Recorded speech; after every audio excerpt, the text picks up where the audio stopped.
আলাইকুম নবম শ্রেণীর শিক্ষার্থী বন্ধুরা, তোমাদের ষান্মাসিক সামষ্টিক মূল্যায়ন 2024 এর জীবন ও জীবিকার এই প্রশ্নটি পাবলিশ হয়েছে। এখানে আমি তোমাদের প্রশ্নটি দেখিয়ে দিচ্ছি এবং তোমাদের এই প্রশ্নটি সমাধানের কাজ চলছে। কিছুক্ষণের মধ্যেই তোমরা এই প্রশ্নটির উত্তর পেয়ে যাবে, তাই তোমরা আমাদের চ্যানেলটি সাবস্ক্রাইব করে রেখে দাও যাতে আমরা প্রশ্নটির উত্তর দেওয়ার সাথে সাথেই তোমরা এই উত্তরটি দেখে নিতে পারো।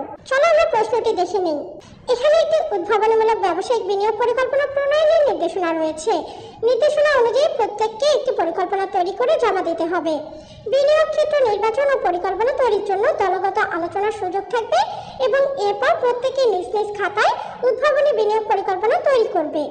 কাজ: উদ্ভাবনীমূলক ব্যবসায়িক বিনিয়োগ পরিকল্পনা প্রণয়ন।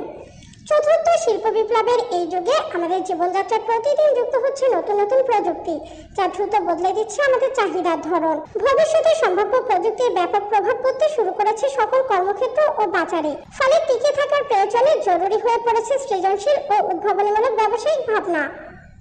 এই প্রেক্ষাপট বিবেচনায় রেখে নিজ পরিবারের জন্য একটি উদ্ভাবনীমূলক ব্যবসায়িক বিনিয়োগের ক্ষেত্র বেছে নাও। এরপর উক্ত ব্যবসায়িক বিনিয়োগের জন্য ধাপ গ থেকে ও নিয়ে দলে আলোচনা করে নিজ নিজ খাতায় প্রয়োজনীয় নোট রাখো। এই ভিত্তিতে এবার এককভাবে নিজ পরিবারের জন্য একটি উদ্ভাবনীমূলক ব্যবসায়িক পরিকল্পনা তৈরি করো। তবে উক্ত ব্যবসায়িক বিনিয়োগ পরিকল্পনায় নতুন প্রযুক্তিগত সুবিধার সমন্বয় ও ব্যবহার যেন থাকে তা নিশ্চিত করতে হবে।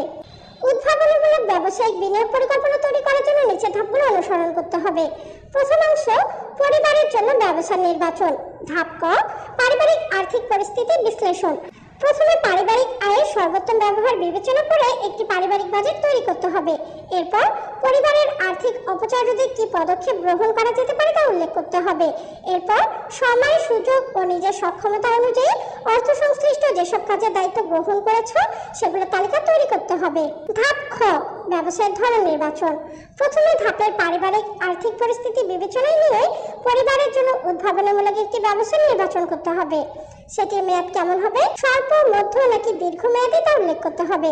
এই ব্যবসায়টি কেন বেছে নেওয়া হলো, তার যৌক্তিকতা অর্থাৎ পরিবারের চাহিদা ও সুযোগ আছে কিনা, আয় ব্যয়ের সাথে সঙ্গতিপূর্ণ কিনা, সম্ভাব্য ঝুঁকি মোকাবিলা করা যাবে কিনা ইত্যাদি উল্লেখ করতে হবে। দ্বিতীয় অংশ, ব্যবসায়িক পরিকল্পনা। ধাপ ক, ব্যবসায়ের প্রত্যাশা এবং প্রভাব নিরূপণ। ব্যবসায়টি থেকে তুমি কি প্রত্যাশা করো তা উল্লেখ করতে হবে। এই ব্যবসায়ের কাজে নতুন কি প্রযুক্তি ব্যবহার করা যেতে পারে এবং তার প্রভাব কি হতে পারে তা বর্ণনা করতে হবে। এই ব্যবসায়টি টেকসই এবং উদ্ভাবনীমূলক কিনা, যদি তাই হয় তাহলে কেন টেকসই এবং উদ্ভাবনীমূলক মনে করেছো সপক্ষে যুক্তি দেখাতে হবে।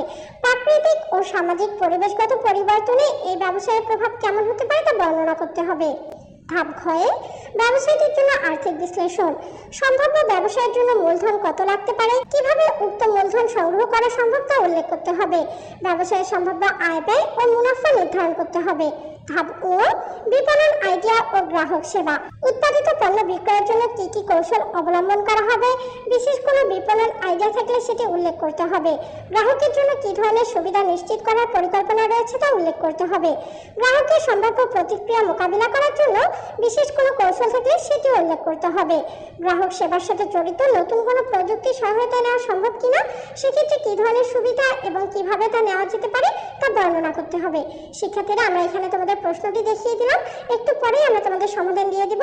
তাই তোমরা যারা এখনো আমাদের চ্যানেলটি সাবস্ক্রাইব করোনি তারা আমাদের চ্যানেলটি সাবস্ক্রাইব করো এবং সকল ধরনের আপডেট আমাদের কাছ থেকে নিয়ে নাও।